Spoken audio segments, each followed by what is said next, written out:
there, I'm Viva Reverie, and today is my birthday. And that means I get to do what I want! You can't stop this. It has already begun! Welcome to my behind the scenes video on JoJo's Bizarre Adventure Battle Tendency but really fast. A video that, incidentally, also came out on my birthday 3 years ago, making this the 3-year anniversary of said video. Oh, how time flies. It also puts a giant glaring spotlight on how slowly it takes for me to get these projects out the door.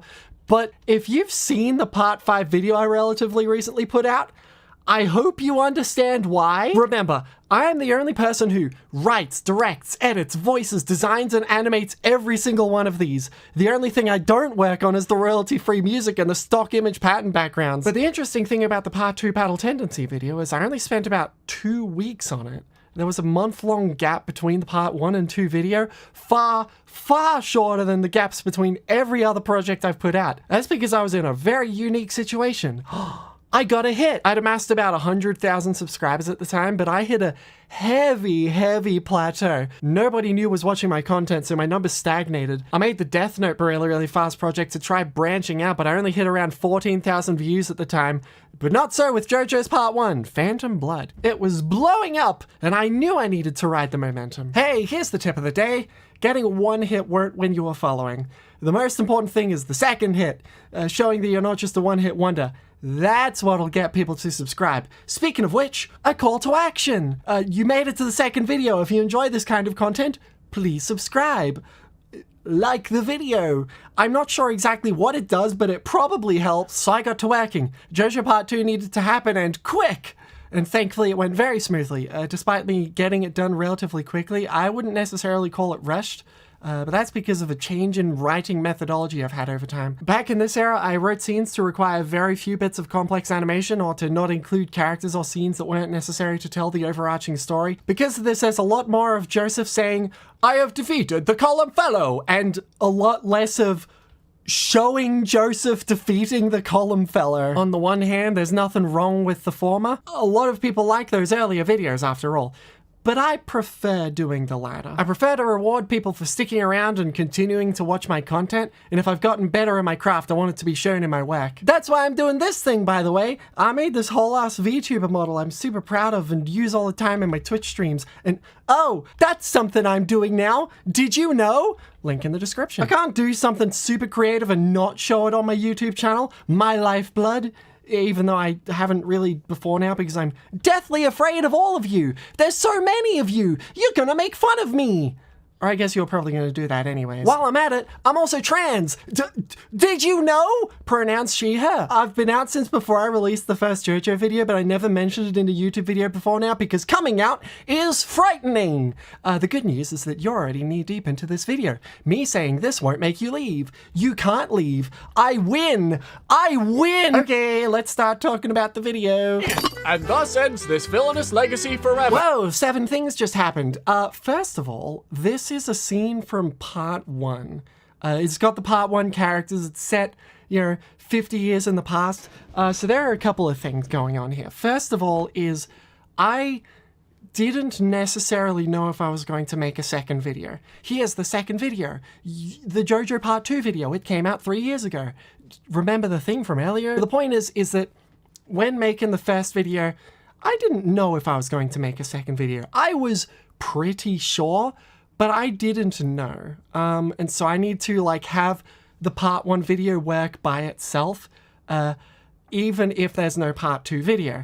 However, now that I'm making a part 2 video, now I need to include a scene that I didn't include in the part 1 video that's really important, and thankfully I got to use it. I used it as an opportunity to do something cool, where it's like, hey, we can do the time skipping forward joke, where I fall over my keyboard. And it sounds really bad. I didn't get a sound effect or anything. I just hit my desk a bunch of times. It's kind of embarrassing listening back to it, considering the fidelity I put in the newer projects. But yeah, this is kind of like an amendment. It's like, oh, I need to have it showing the important thing that makes part 2 make sense.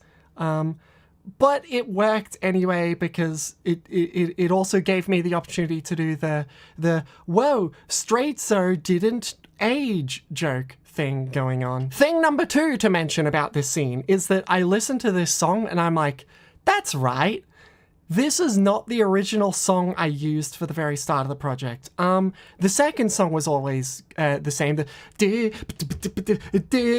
know that one, the one that starts around when Kaz like goes and steals the shiny rock. You know the scene. There's 2 songs in the video. You know which one I'm talking about. The first song used to sound like this. And thus ends this villainous legacy forever. Please, I am now a vampire. I am immune to gunshots, so all that did was annoy me, really. Fire in the hole! Oh my god. Find Storm Pillar into this anti-containment chamber because we're very smart. I just learned the word osmosis. Why is this containment chamber not anti- It is pseudo mega ancient vampire or something that's barely elaborated on. I am immune to grenade blasts, so all that did was annoy me, really. Seismic toss into the well. So I really didn't like this. I didn't like the song. I worked through, I like animated everything with this song, and the more I listened to it, the more I was like, it doesn't fit. This song does not fit at all. It's too like, like this is something I was like trying to figure out when I'm looking for songs. I search through a royalty free song library. I might as well mention what it is. It's Epidemic Sound. Very useful. I like it a lot. And I just sort of pray that one that fits comes along. And if it doesn't quite fit, then I fiddle with it a bit. But otherwise, like that's what's put in is what you get. But it's interesting how like the entire video was written around the old song, but the new song just fits so much better. I say written around. No, it wasn't. I didn't write the script with this song in mind. It's more, I animated with this song in mind, and then later replaced it. You get it. You get it. Oh. So the interesting thing with me and running jokes is I hate repeating a joke if it comes out with the same punchline. Remember, I mentioned this in the first behind the scenes video. I'm mentioning it again because it's important throughout all of my writing processes. But here's an example of, oh, I'm bringing back the quote-unquote running joke of X amount of years later. Here I decided, oh, well, it's such an absurd amount of time passing. Let's make it just like, oh, the narrator fell over while saying it. This is one of the very few examples of a running joke that I don't tweak too much when I use it. But that's because this falls under the umbrella of this is literally how it happens in the original. Like, if it's a funny because it happens in the original kind of joke, then I feel like there is no fault in me going for it. Me making a joke out of something that is just something that I made up, which just has the same punchline, I never do. This'll come up later. Pay attention. Pay attention. Well, that's not much a good look. Hey, you've aged well. Oh, God. Oh, this background gives me pain. Not because I think it looks bad. I think it looks fine for what I'm trying to do. But that, like, castle thing, I had to, like, mask it out pixel by pixel, and I was very bad at doing it back then. What's especially interesting is that I sort of had this vision in my head of, like, oh, this is what happens in part 2. Like Speedwagon gets flung out into a river. No, he doesn't. Like, I rewatched it. I do not see that anywhere. So my brain made it up, and that's why it's a scene in the part 2 really, really fast video, is because Speedwagon getting thrown out of the castle and into the river. Yeah, well, that was a scene in the original. Thankfully, it is a facsimile of basically exactly what happens in the original, so it doesn't matter that much, but that's technically a mistake, I guess. Meanwhile, in America... Oh my god, I can't do that voice anymore. Meanwhile, in America... Like, that if you watch the really, really fast videos, you'll notice my voice has changed, like, over time. The earlier ones are very, like, meanwhile in America, and then, like, nowadays, my natural voice is, like, far higher up here. Remember earlier in the video where I said I was trans? Oh, it's relevant! It wasn't for nothing! Oh my goodness! Right, oh, but there was one thing I wanted to mention about this. I could have sworn I got this meanwhile in location joke from Yu-Gi-Oh! The Abridged series. And so I rewatched it to find which episode it was from. I didn't finish rewatching it, but I couldn't find it. So I'm not sure where I got it from, but I'm pretty certain it was Yu-Gi-Oh! The Abridged series. Also, Yu-Gi-Oh! The Abridged series, fantastic, but of its time, and has a lot of jokes that didn't age well. I do not blame Lil Kribo at all, the maker of the series, because he has clearly grown since then, and he knows that his old stuff was immature, but there's a warning for you. It's unsightly jokes if you go and look for it. Incidentally, rewatching the Yu-Gi-Oh! The Abridged series, there was a joke that I did steal from there, but that's a part 3 and 4 joke where where like, oh, there's so many characters that want to be the main character, and they say, I want to be main character, blah, blah, blah, blah, blah. That was definitely taken from Yu-Gi-Oh! The Abridged series. Anyway, continue. The next thing you will see is actually I was a bad guy this whole time, and then you will be shot by my gun. I am a proponent of, if you're going to have a character say something as the first thing that you ever hear them say, that thing needs to be important, or like how you're going to remember this character, or like something, blah, blah, blah, blah.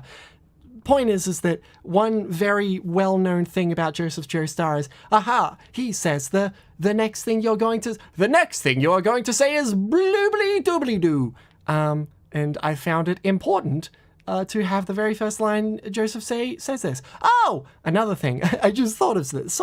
Joseph's color palette is purple, which is not the same as how he looks in the anime. Very, very frequently, I just take like the anime palettes for characters. There are very few exceptions when I just don't like the anime palettes. Joseph Joestar is one of them. In the anime, he's got brown hair and like green clothes. I didn't like it that much as it's compared to like the manga palette, which is why I decided to make him purple. You can't stop me. I think it looks better. That's also why Jotaro has a pink shirt, because I think his black jacket with the green shirt looks dumb and bad compared to his manga palette, or a manga palette. Technically, no JoJo character has a canonical palette.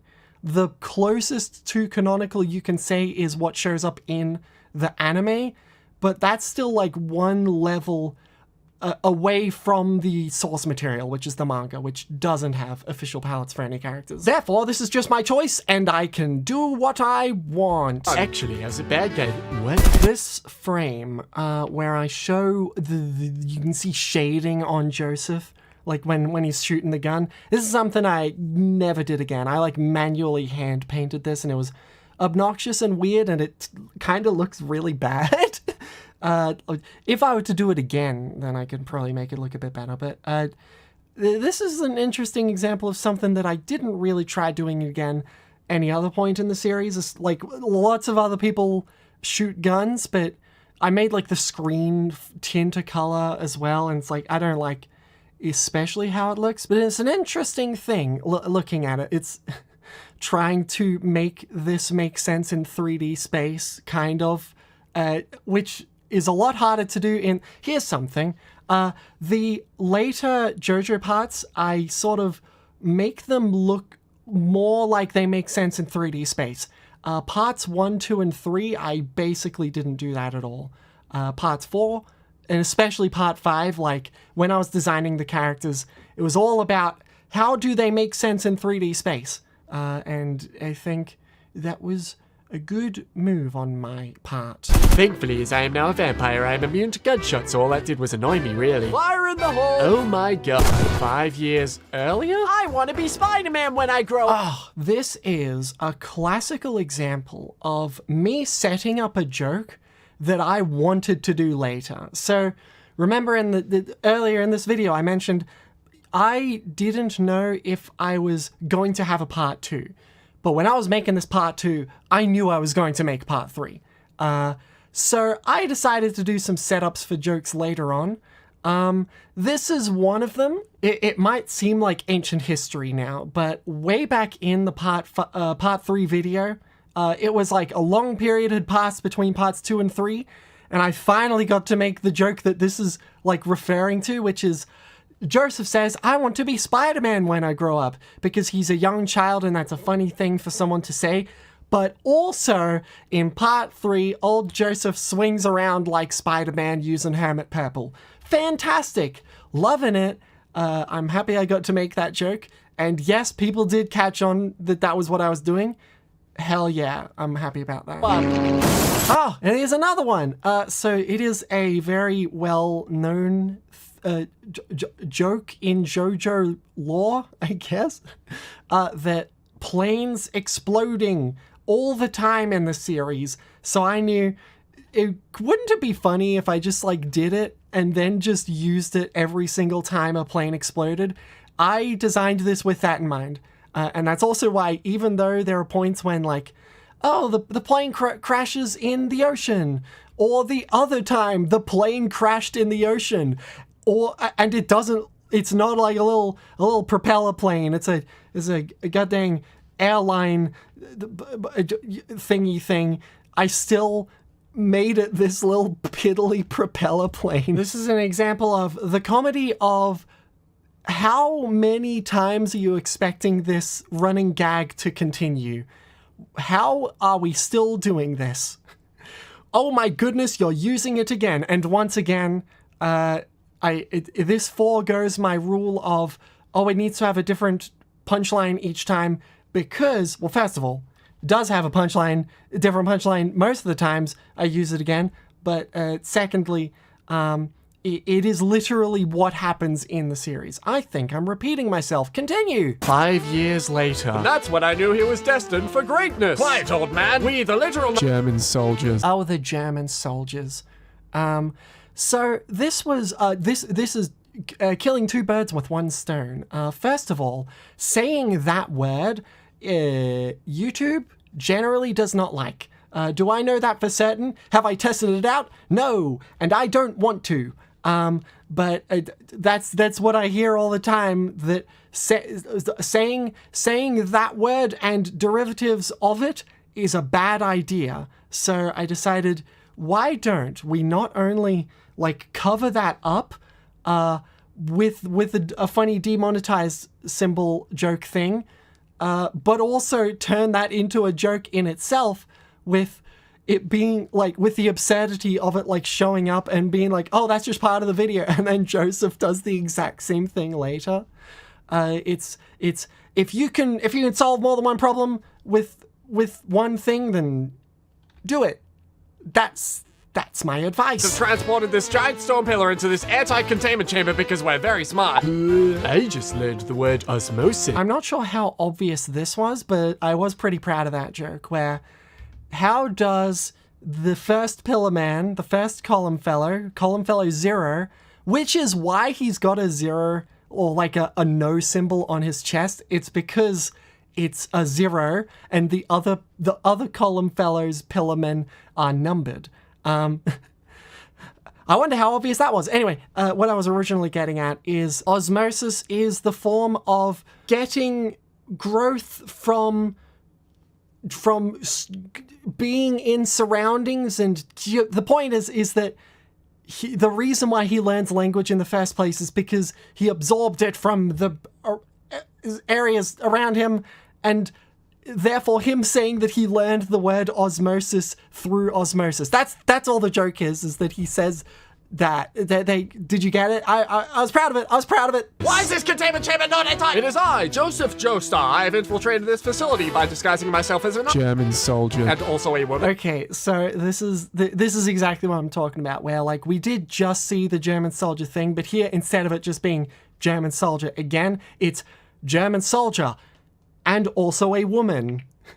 Like, that's a weirdly constructed sentence, but like it's a funny sounding one, and again, true. Jojo, you must defeat backwards ribcage guy. How? Also, what? I've discovered using my backwards ribcage that you have magic sunlight powers. Did you notice? I'm so slick. I'm very crafty with my scripts, but I just introduced that this character is named Joseph Joestar, and that he is a JoJo, and that he has Harmon magic sunlight powers.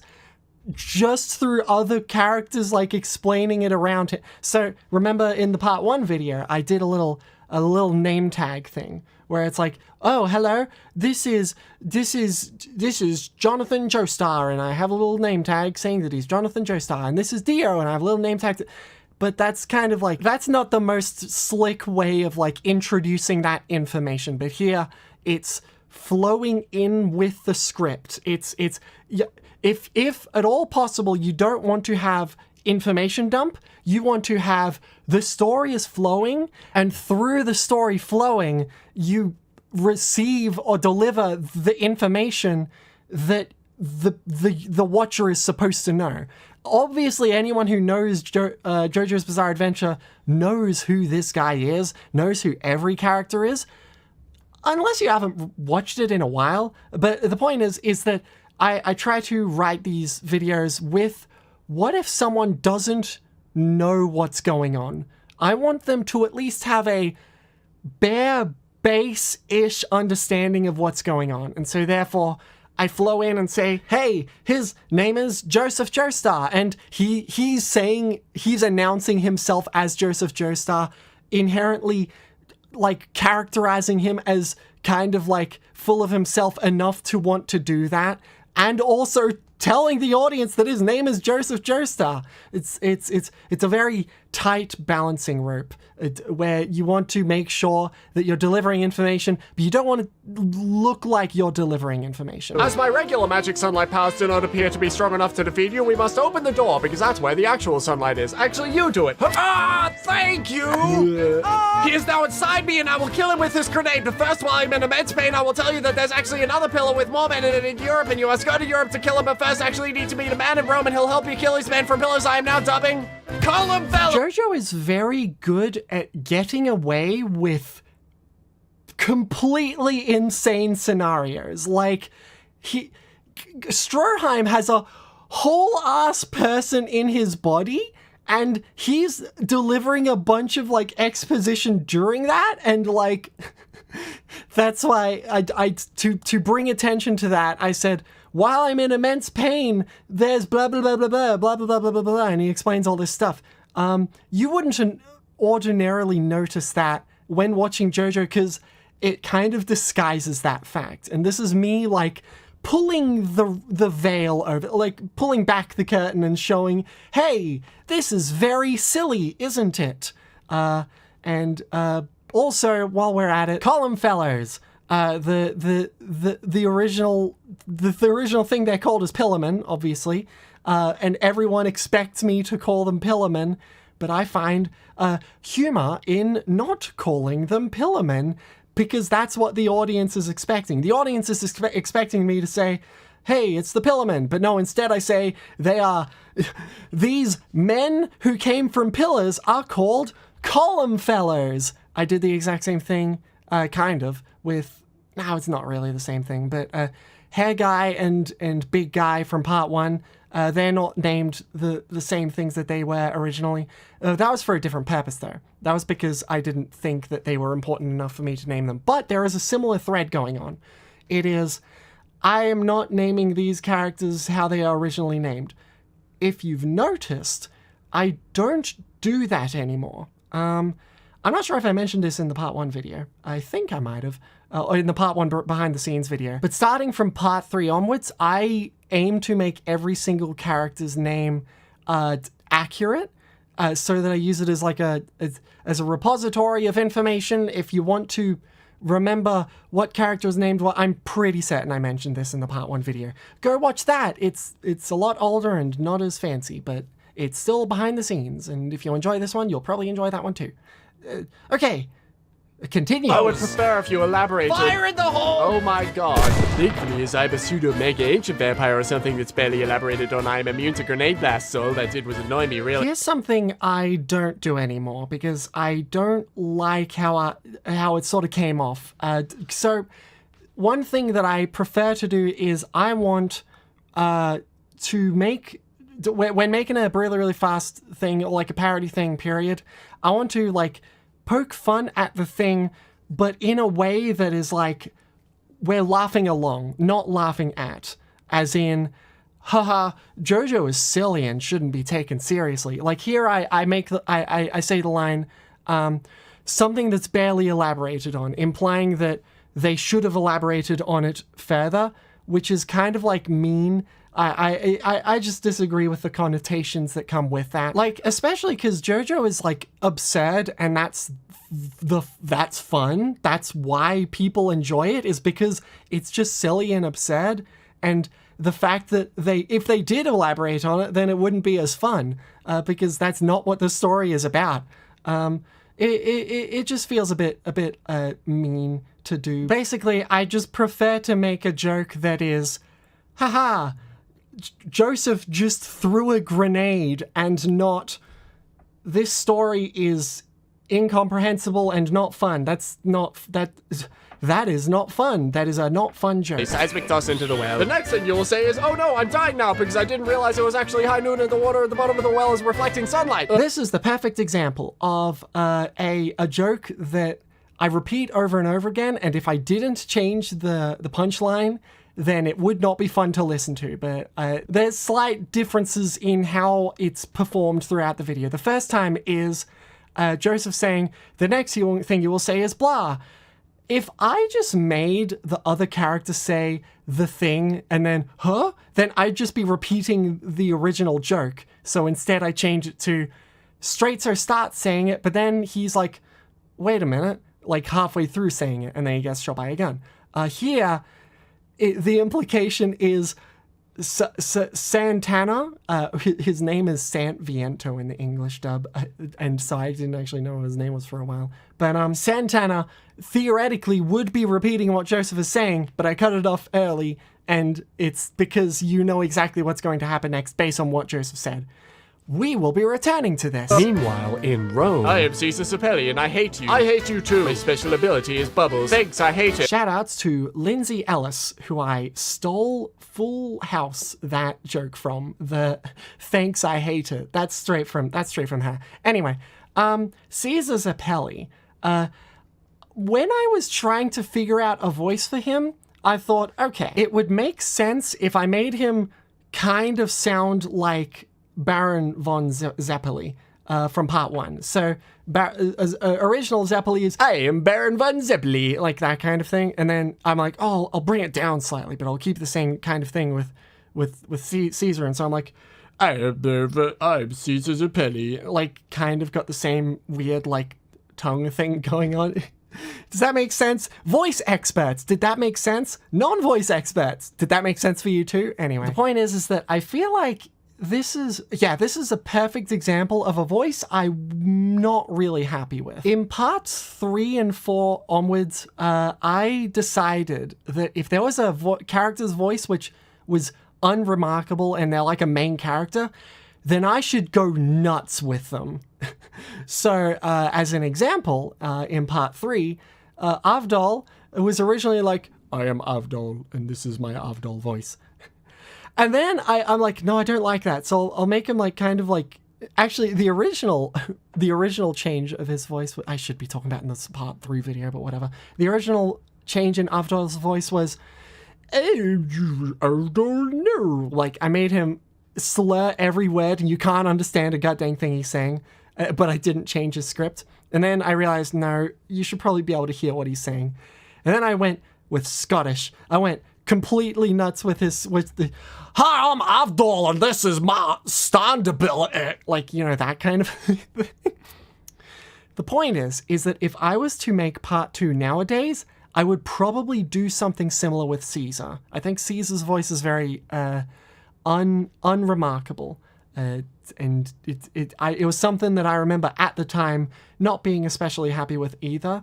But I couldn't quite put my finger on why. Now I know why. It's because I should have gone crazy. I should have gone, whoa, whoa, whoa, whoa, whoa. And then the column fellers exited their column. Ay, ay, ay, ay, ay. How obvious was this? That's supposed to be the you know, the Pillarman theme. Except it's Wamu saying the ay, ay, ay, ay, ay, and then AC/DC tooting the trumpet. Did you get it? I hope you got it. I found it kind of a funny joke, but I wasn't certain if that's what came across if it came across as I was supposed to. Also, numbers. This is one of the few examples of asymmetrical characters. I did them a lot more frequently later on in the JoJo series, but this was like the very first time I did it. It's actually a lot more annoying to do than you might expect, just based on like how my animation hierarchy is in my original Flash file. I use Flash CS6 to animate these projects. Now you know. Now you can stop bugging me about it. But here it was like kind of a bother to like figure it out. Eventually jump all the way to part 5. It's not anywhere near as much of a difficult thing. Anyway, here I've decided, well, there's 3 Pillarmen, 3 Column Fellows. If they're numbered, then it's funny because that's like how many horns they have or whatever.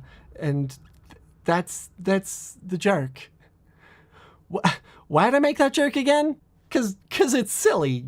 Give me this one. Whatever you did and or are about to do is unforgivable. Cease progression this instant. Roll for charisma. 20. Dice joke. Dice joke. Oh, we love the dice joke. This is a good example of, hey, this is reused in later parts, but it has different contexts each time, and that is, this is like the quintessential example of joke that shows up over and over again, has a different punchline each time. And of course, that's because in the original, there was no dice in the original. Do you see the differences going on? If it's a joke that was from the original series, then I feel less bad about repeating a joke, even then I still try to put a different twist on it anyway. But if it's something that I made up that is a running joke, then it needs to have an extremely new punchline, otherwise I'm just going to scrap it. Fine, I won't kill you, but I'm still going to put this poison ring thing around your heart. On the poison ring thing around Joseph's heart, it says in katakana in Japanese, old poison, because it's poison from thousands of years ago that Wamu just so happened to have on him and used at the it's JoJo absurdity. Anyway, I explained what the thing is. And the only cure is in my lip ring. You will die in 33 days. You need to beat me before then. You need to beat me before then. You need to beat me before then. You need to beat me before then. You need to beat me before then. I hate that line read. It's another example of a line read that I think I screwed up. And by another example, I mean, I mentioned one in the part 1 video. Go watch the part 1 video. I already asked you to, so you already have. Oh no, might be an issue because I wasn't able to kill you with my most powerful attack. Confusing spinny balls. Better get training then, bye lol. Also, here's another ring around your windpipe. Hey, that wasn't part of the deal. Meanwhile, in Venice... Sap! How many people noticed this one? Good for you. So many people noticed this one, and very fair enough. Okay, here is the only reason I've been putting off making the part 2 behind the scenes video until after the part 5 video was done, because of this. Remember when I said, oh, well, I know I'm going to make the part 3 video, so this is the joke I'm going to make in the part 3 video. I know I'm going to do every other part, so here's what I'm going to do in the part 5 video is I'm going to reference this thing. And so therefore, I drew the part 5 characters, and goodness gracious me, they look terrible. This is a perfect example of, you can see how my art style changed between this scene and the equivalent scene when I finally finished the part 5 video. One very frightening thing about doing a joke like this is I basically have to commit to this being a character's voice well before I made the video that they're actually going to show up in. So the original Bucciarati voice was, I hope this goes well, like silly and slurry. Let me find the original line. I hope this goes well. That is what I planned for it to be the whole time. I didn't know how I was going to write it into the bigger script, but I knew that this is the joke I wanted to do. I do really like the idea of like having characters show up in well before they would actually show up, like this Bucciarati thing, but then I'd have to do the same thing with other characters. And when I do come around to making these videos, I worry about like, oh, well, it's gonna sound, so I'm gonna change my mind and it's gonna be a bad idea that I made this voice, or I'll have a better idea for a voice. Maybe I should just get over it It's not that big of a deal, but it's something that personally bothers me. Hi, Lisa will train you by forcing you to climb out of the oil pit of shame for 2.5 days. Wait, but the oil pit of shame literally kills people. Wouldn't that be murder? Your breathing is wrong. I love this joke. I love this joke so much because did I mention it in the part 1 video? Who cares? I'm mentioning it again. In the part 1 video, I have Zappelly saying your breathing is wrong, and then he throws a thing at the protagonist. Except here we have Lisa with the exact same line, your breathing is wrong, and she throws a thing, but that's literally what happens in the original. It's perfect. It is flawless, and I love that it fits onto it so perfectly well. And that is the biggest reason why the breathing is wrong joke came back. And when I look at people's like guesstimations on what future parts' jokes are going to have, this is a pitfall so many of them fall into, is, oh, well, we got to do a breathing is wrong joke, and no, if there's no like really smart way to put it in that makes sense with the story, then what's the point? There's like a similar sort of joke that I did put into the part 3 video, but never again, because there wasn't like a place where I could put it in that made it, that first of all fit with the story, and second of all was funny. Like there's a few points where, oh, a character can't breathe because they are choking or underwater, but like it's not that funny if I try desperately to bring a joke back, but it doesn't like actually flow well with the rest of it, and blah blah blah blah blah. You get it. This sucks and I still hate you. 2.5. We're best friends now. Also, I'm very tired. You have now proven yourselves worthy. Now you must train with these tall hat guys for a long time. They did. I only have a week left to live now. I only have a week left to live now. Like, I feel like if I was to do it nowadays, like if I was to redo part 2, I would do like oh, there's a timer going, and it's like you can. Like this is an example of earlier in the video I was praising myself for saying, oh, I just introduced Joseph's name like very flawlessly, but here I try and like advance time forward and let the audience know how much time is left, but it's not a very organic way of doing it. It's just Joseph talking to the camera. It's not perfect.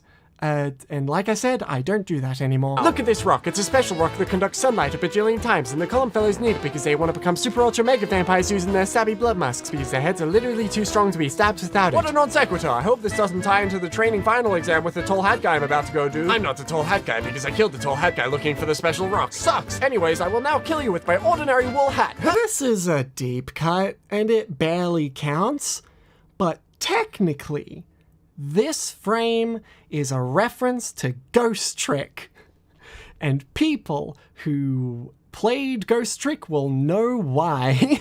How confusing and annoying. Also, I've defeated the column fellow who put the ring around my windpipe and drunk the respective antidote. Why does my back feel so heavy? Oh. Okay, remember at the start of the video I said, oh, the only 2 things I don't work on are the royalty-free music and stock image pattern backgrounds. There's the third thing. Occasionally I use stock images for objects. I don't do that anymore. I draw everything by hand, but the plane is an example. This brain is an example.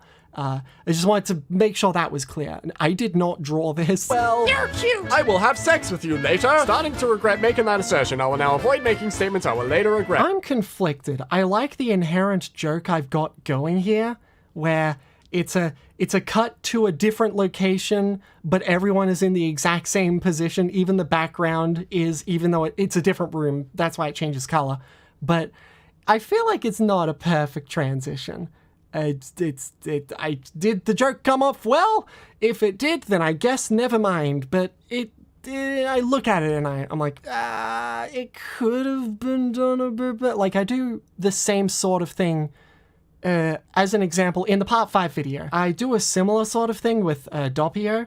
If you remember the scene if you've seen the video.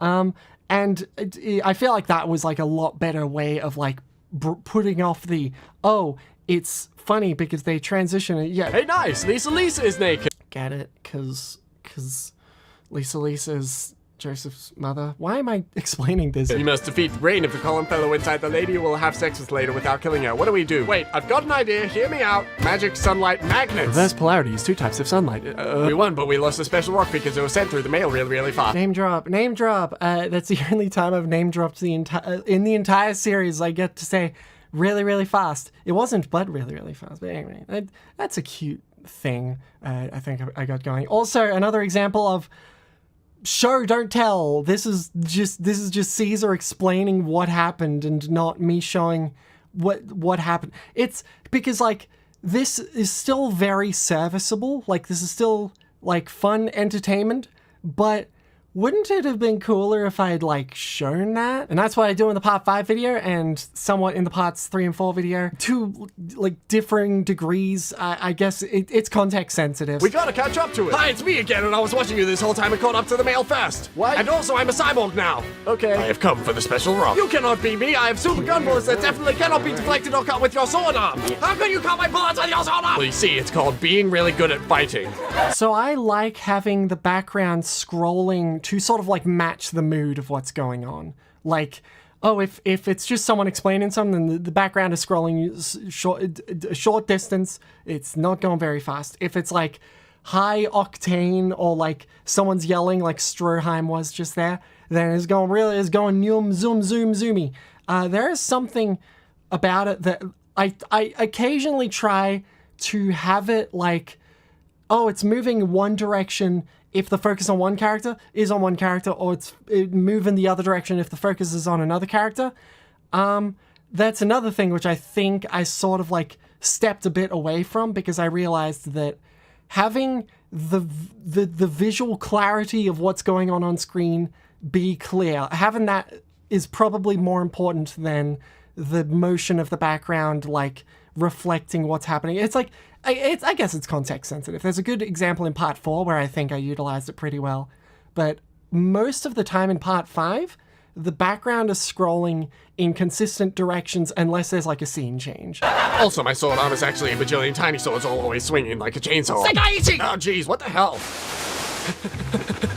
The special rock would go over that cliff, but I need to slow down before I reach it, but column fellow number 3 won't need to because he'd survive the fall because he's a Superman. I got the rock and I'm now falling. I kicked the ground to get snow in your face, and then I grabbed onto this icicle. Don't worry, I have to help you survive next to more ice because I'm a Superman. Because you're just that dumb. Even though I was falling for 2 minutes straight. I love this scene. It's such a good scene. It's like, it's the perfect example of the absurdity of JoJo Part 2, or JoJo in general, and like trying to express that in this medium is like, it was very fun to do. I remember the very first time watching JoJo Part 2, just like thinking about it and just like, that is the silliest thing I've got dang seen. It's fantastic. I love it. I think I will give you what these characters are saying in isolation for the first time. I don't think anyone got around to transcribing it. I think it's very possible to. But here you go. Here's all 3 characters, what they're saying, isolated instead of go. I kicked the ground to get snow in your face, and then I grabbed onto this icicle. Uh-oh, that didn't work. I grab onto more as they're falling and connect them up using my magic sunlight powers because magnets, even though I was falling for 2 minutes straight. I stab you, so you have to come down with me, so we fall and I win because you definitely won't survive this fall, and I will because I'm a Superman. Don't worry, I will help you too by connecting even more icicles because I predicted you would do that because you're just that dumb. We did it! Holy shit! And then following it up with Kaz just like bonking against everything on the ground. Fantastic.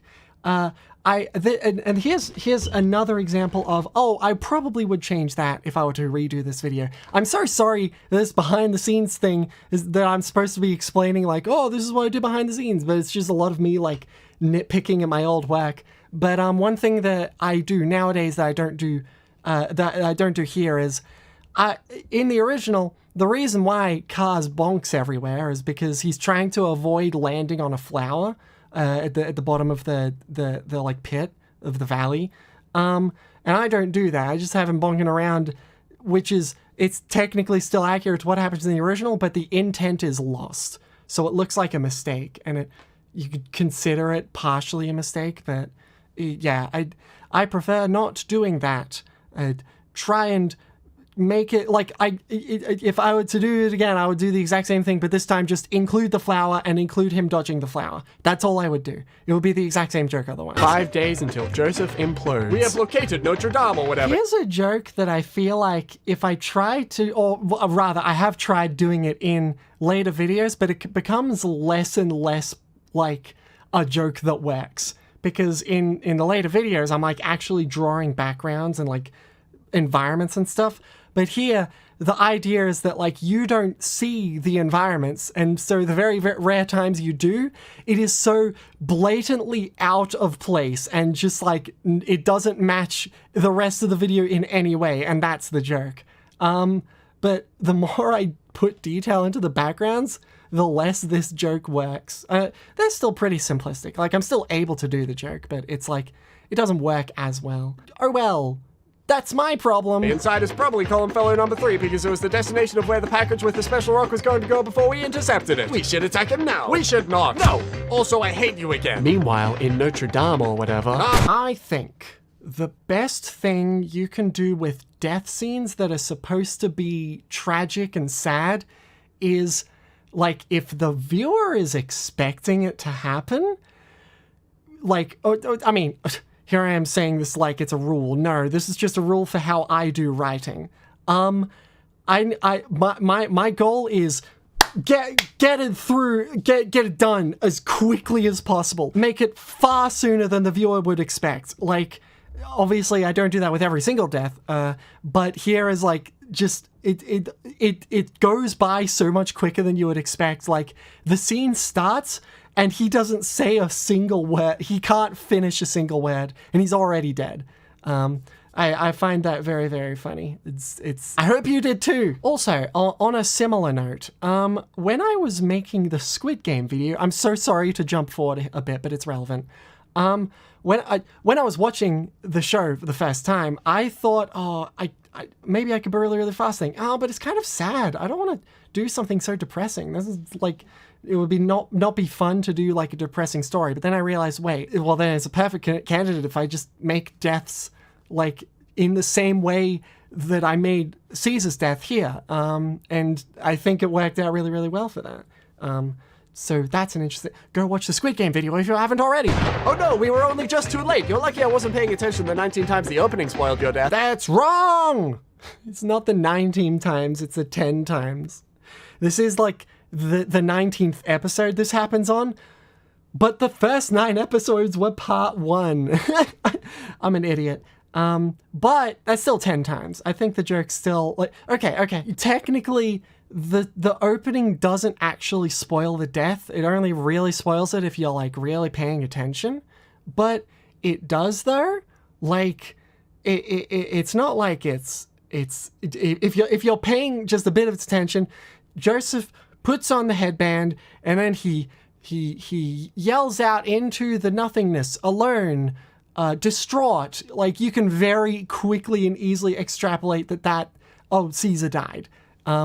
Personally, I didn't notice. I wasn't paying that much attention. Good. It would have been annoying if I did. I thought that would be a funny thing to poke at, is if you pay a bit of attention, then you can kind of see it being telegraphed a bit. Oh no, I'm dead too. I'm going to use this opportunity to go into a mini tangent, but I enjoy watching reaction videos of my content. It's a very useful way for me to gauge how well my jokes work. Whether or not you can consider like, oh, a lot of it's just freebooting stuff. Yes, a lot of reactions I've seen is just people basically just putting the video on, not saying a word throughout the whole thing, and then being done. I'm so sorry if you are one of them, but you should probably try to rethink your methodology. But that being said, it is personally still a useful resource for me. The reason why I bring it up is because I'm pretty sure if it wasn't a comment, it was a reaction video that mentioned that this was a mistake. That this guy says, "Oh, so I'm dead too," the tall hat guy. But like it wasn't, because later in the video, he shows back up and he says, "I got better." A thing that personally bugs me slightly slightly. I can't believe Caesar sacrificed himself and gave me all his power. What a dramatic twist of fate. I'm not sure if it comes across especially well, but this was supposed to be me imitating how I said the line in part 1 that this is referencing. Instead of Joseph like using his normal tone of voice, he like shifts into an uncanny one that sort of mimics how it sounded in the part 1 video. Because the next couple of shots are like part 1 video references, where this one is what a dramatic twist of fate, and then a Zappelly head where zoops to a protagonist character's head, and then immediately afterwards it's followed up with, Look out, it's Door Guy. I have defeated Spike's guy. Wait a minute. I have defeated blah, and this is an example of me bringing the thing back from part 1 and then twisting it. Oh my goodness, I've said this same thing 7,000 times. I hope that's not annoying, but there's so many examples of it. But obviously to lampshade it a bit, I then have Joseph saying, wait a minute, that doesn't make sense. Because that's the twist on the joke, is that it's a character that changed. It was one character and it turned into the next character, but they're the same character, even though one was Door Guy, one was Spice Guy. You get it. I've come to bargain. Roll for deception. 20. Fine, let's do a one-on-one thing in the Coliseum, I guess. This is a weird decision, like having this little like battle screen. But the idea behind it was I need to demonstrate this without a bunch of dialogue doing it, which I needed to show off what these characters are doing in the next couple of scenes, where Joseph versus Wamu, Lisa versus Kaz, but I didn't do it in a way that's kind of like, it makes sense in the world of the universe, but I needed to demonstrate it somehow, so I did this weird thing. I wouldn't do it nowadays, but it's technically a solution. Meanwhile, in the Coliseum, I guess. Column fellow number 1, I will defeat you in this vampire chariot race, even though I lost my initial motive to because Caesar stole your lip ring before he died, but you're probably gonna take over the world if I don't, so I guess my hands are tied. This is something I like doing, where it's not too prominent in the ones that are as early as this, but it is here, where Wamu used to have the lip ring, and now he doesn't. And if you're looking at him, every single shot where he should have the lip ring, he does. And every single shot where he doesn't have the lip ring, he doesn't. It's all consistent. And this is something, it's not something that I necessarily need to do, but it would also bother me a lot if I didn't. And this is also one big reason why it takes so long for some projects to get done, is because I'm extremely anal about this. It's not very good to get projects out the door, but I'm so annoyed that one of the shots in Squid Game, or a couple of them, I accidentally didn't have the numbers on their jackets flipped the right way. And then column fellow number 1 came out of the horse as a blind unicorn. Am I having a fever dream? Jojo, that crossbow ricochet fire rocks nonsense you defeated me with was dumb, and forcing me to eat Caesar's headband was weird, but I still respect you as a fighter. No, I don't. Yes, I do. No, I don't. Yes, I do. I put it off because I was being nice, but I finally drunk the lip ring antidote, so I'm better now. However, column fellow number 3 still needs to go fight Lisa. I defeated Lisa. Column fellow 3, you cheating weenus! My name is Kaz, you cock. That one's good. I like that one. It basically, Kaz is being the straight man, the one that's like, I'm like annoyed at how little you are taking this seriously. Like, these characters have names, and we're not saying what these names are, and Kaz is just like so over it. It's a fun joke. I'm happy with that one. Good job, me. Don't worry, I will defeat column fellow number 3 with my super mega sunlight beam. He will be defeated because he is weak to sunlight. Also, hi, it's me again. Now I'm a super mega invincible vampire, and I'm also immune to sunlight, and my squirrel is a hand, and I'm invisible. Uh-oh. No. I find it very important to have a reference, at least one, of the jokes that people expect for me to make. I never want to make the exact jokes, but I want to reference them or put my own twist on them.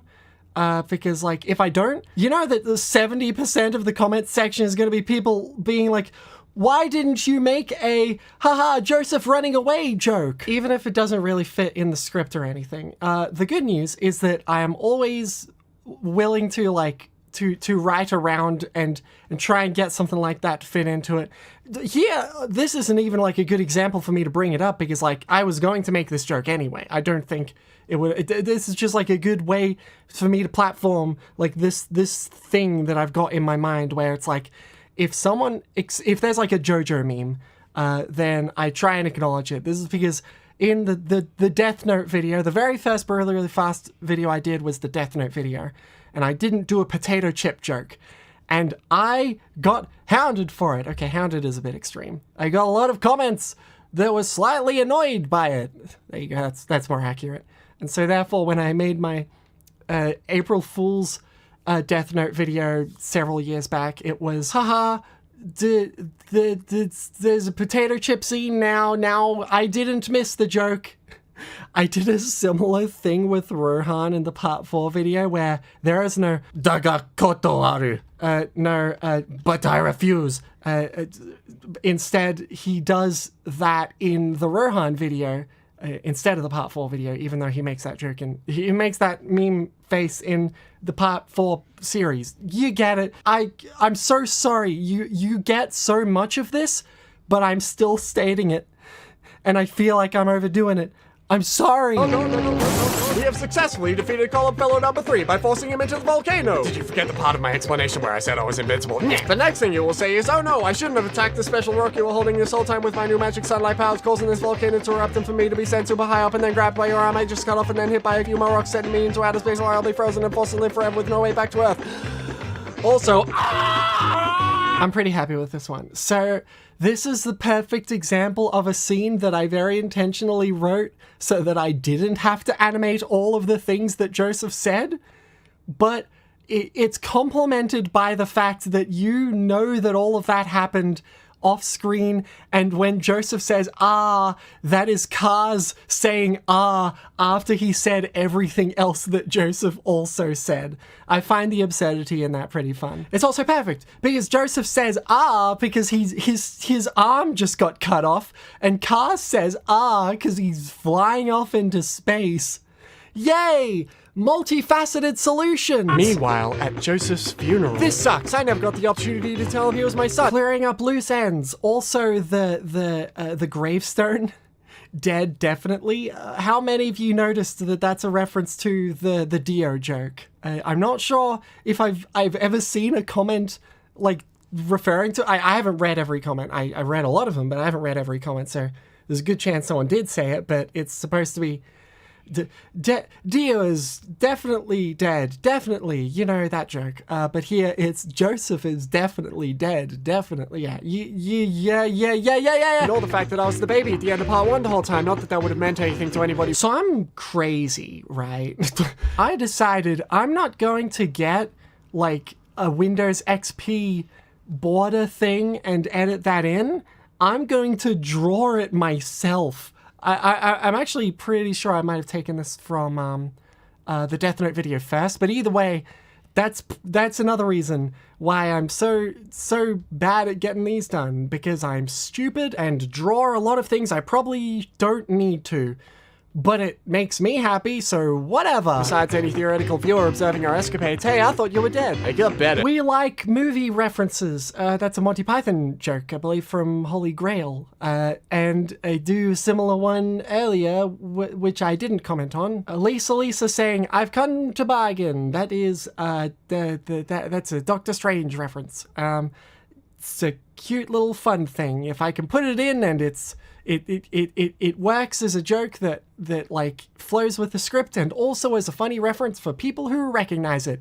Yay! Me too. What the fuck? Yes, that's right. I survived almost being flung into space because when I flew into the sea, there was a rock under me and I was nursed back to health in Venice with my new wife. Hello! Feeding me and forgetting to tell you that I was still alive. Susie Q and by extension Erina, I gave the croaky voice. I'm pretty sure I commented on this a bit in the Part 1 video as well, but like.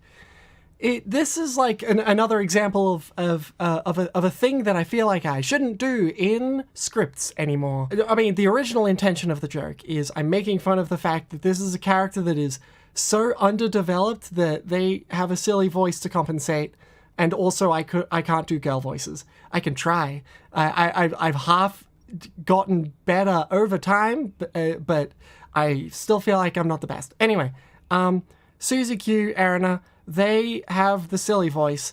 If I was to make this video again, I wouldn't do that. I feel like the original idea though is that these female wife characters, they are very underdeveloped and not really thought very deeply into, and I was pointing at that and making fun at that. I don't think that it's a very good like joke to go with. It's a fine joke, but it's not a very like well thought out one that really like bangs at the commentary of the original source material and laughs with and not at. It's a laughs at joke. I don't like those kinds of jokes. Speedwagon in the Death Note. Everyone who dies by heart attack in the Death Note video dies by that. And in the post-credits thing, or the mid-credits, or the pre-credits thing, or the end of part 2, they show off that, yeah, Speedwagon dies by heart attack. And I found it very funny to have Speedwagon dying by heart attack here. Good joke, me. And thus ends this villainous legacy forever. Oh, we love a joke that connects the start and end of the video. The start of the video is, we finished. The villainous legacy is over. And the end of the video is, we finished. The villainous legacy is over forever. And, but of course it's not. Good joke. Good joke. Pat me on the back. And of course, things happening faster than you would expect it to is funny joke, and so I didn't even finish saying 48. I didn't even say 40, I just said 4. Good joke. So here's an interesting thing. For the part 2 video, I drew part 3 protagonists Joseph and Jotaro. But they actually aren't the final designs. They're very similar, but I added a bit more hair to Joseph. And I added I think it was like a gold bit to Jotaro's jacket, even though it might be covered up by the bar slightly. But that's a good, fun idea for me to do is, hey, showing later characters in previous videos. I feel like it connects a lot better in this one, but it's something that I didn't end up doing any other part because they don't connect especially well with the previous parts. Like, part 3 is like, it's part 2's characters again, except not really. It's like one of them. It's like, but the point is, you get it. The part 4 video is, I guess I could have, but I didn't want to.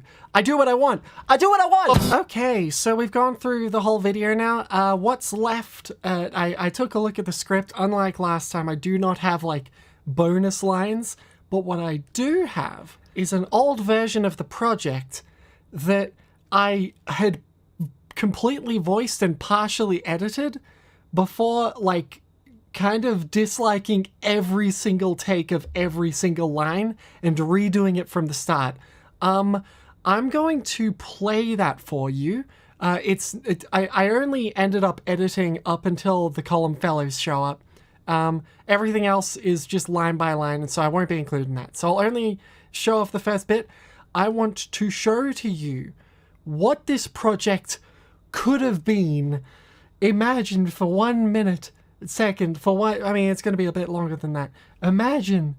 And thus ends this villainous legacy forever. Well, that's not much a good look. Hey, you've aged well.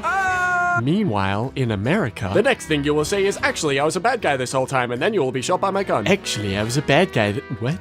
Thankfully, as I am now a vampire, I am immune to gunshots, so all I did was annoy me, really. Fire in the hole! Oh my god. 5 years earlier? I want to be Spider-Man when I grow up. 5 years later. And that's when I knew he was destined for greatness. Quiet, old man! We, the literal... This wasn't censored yet. have transported this giant stone pillar into this airtight containment chamber because we're very smart. I just learned the word osmosis. Why is this containment chamber not airtight? It is I, Joseph Joestar. I've infiltrated this facility by disguising myself as an... Neither was this. And also a woman. Jojo, you must defeat backwards ribcage guy. How? Also, what? I've discovered using my backwards ribcage that you have magic sunlight powers. As my regular magic sunlight powers do not appear to be strong enough to defeat you, we must open the door because that's where the actual sunlight is. Actually, you do it.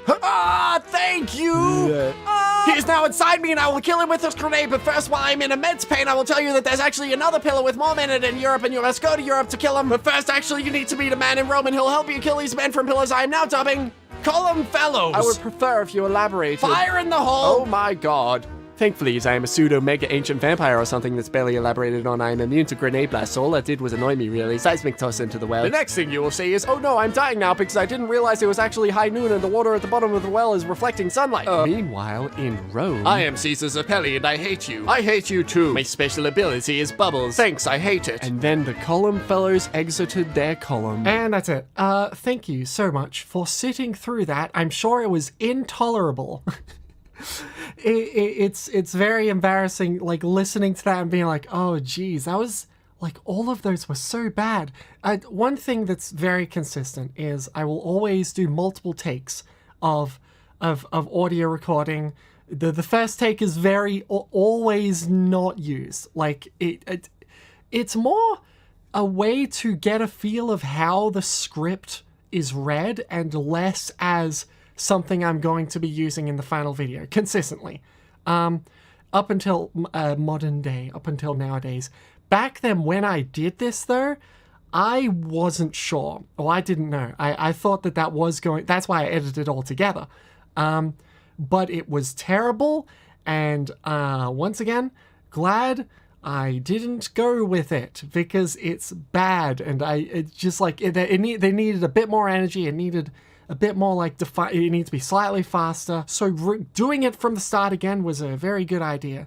And that's always intimidating. It's always intimidating, like going from the start and thinking, oh geez, it's like I didn't do any work. I need to do everything from the beginning once again. But that's not the case because you've already got the practice and like you already know how you want it to sound and why the old version was bad, and so you can just like not do the same. I mean, I guess it also helps that I'm kind of experienced doing voice acting work stuff because I know how I remember when I was like starting off, I was like, oh geez, doing this the way I want it to sound is super difficult. But now I can just sort of like, oh, I want it to sound like this, and then I get the take out very quickly and easily, so long as I know what I'm going for. But if I haven't heard like any attempt at it at all, then it takes me a couple of tries. That's why the multiple takes. Multiple takes is your friend. Next thing I wanted to show you was a very interesting thing. From part 2 onwards, I sketched out characters before I went vectoring them. In JoJo Part 1, I made it so that if I want to get someone's hair done, I vectored it all by hand, which is a terrible way of doing it, not smart, and it was slow and cumbersome, and it produced silhouettes that weren't terribly special. Some of them came out pretty good, but it took way too long to get them looking as well as they did. In Part 2, though, to remedy that, I just sketched each character in advance. You're looking at them. There they are. These are the sketches of the part 2 characters, and then I based my my vectors off this. For those who do not know, sketching and vectoring are two very different things. Vectoring is getting the lines to like computationally go where they are. They're not pixels, basically. Vectors are not pixels. Vectors are where lines are. Pixels are just like pixels, dots. If you zoom in on pixels, you will see pixelization. If you zoom in on a vector, it will never pixelate. That's the difference. However, working with vectors is a lot more cumbersome, but it makes things look very pretty. And I also wanted to show you this. This was a image that I drew. It's basically, I wanted to try drawing later JoJo characters with the thought that this was drawn around the time I was working on the part 2 video, as like a theoretical, well, this is what later JoJo characters would look like. And as you can see, it's got like, it's got future JoJo characters and their silhouettes kind of stuck around. There was obviously changes I made, and I'm definitely going to be changing how Jolene and Johnny look like, but it's an interesting thing to see, isn't it? You will notice an absence. There is no Jotaro, and that's because I actually did Jotaro before I did Joseph, and I didn't sketch Jotaro at all. I like had a general idea of how I'd make Jotaro look, and it just came out perfectly. And I'm so happy with how Jotaro looks. Obviously, I did minor tweaks in the part 3 video as opposed to the part 2 video. That's actually why there's the part 3 character reference in the first place. At the very end of the part 2 video, you see Jotaro and Joseph. The reason why is because I had already finished Jotaro because I wanted to see how I could get him to look. I'm very happy he came out as well as he did. All right, I think I'm out of things to talk about. Wait, one more thing. This arrow in the project file for JoJo Part 2, I have named this object. I've drawn arrows so many times, but I'm still gonna draw this one from scratch. And guess what? I still redraw arrows every time. I do not have anything standardized. I'm so smart. I'm so smart. Thank you. If you want to see more of this, comment, like, subscribe, and also thank you for sticking around. This is so long. How the hell did I have this much to talk about JoJo Part 2? Goodness gracious me. I want to do behind the scenes videos on all the other JoJo parts eventually. It'll probably be a little while until Part 3, but it's gonna be even longer from here on, folks, because goodness gracious me, so much goes into these videos. I'm so sorry, but also I hope you appreciate it. Thank you so much. I hope you enjoyed the video. And come back for when I do.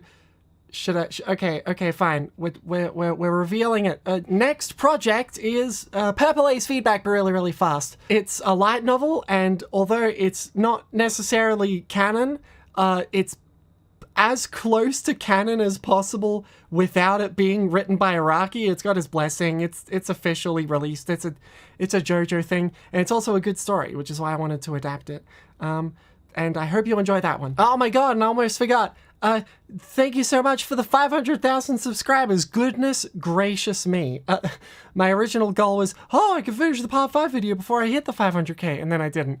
But 500k, that's 500,000.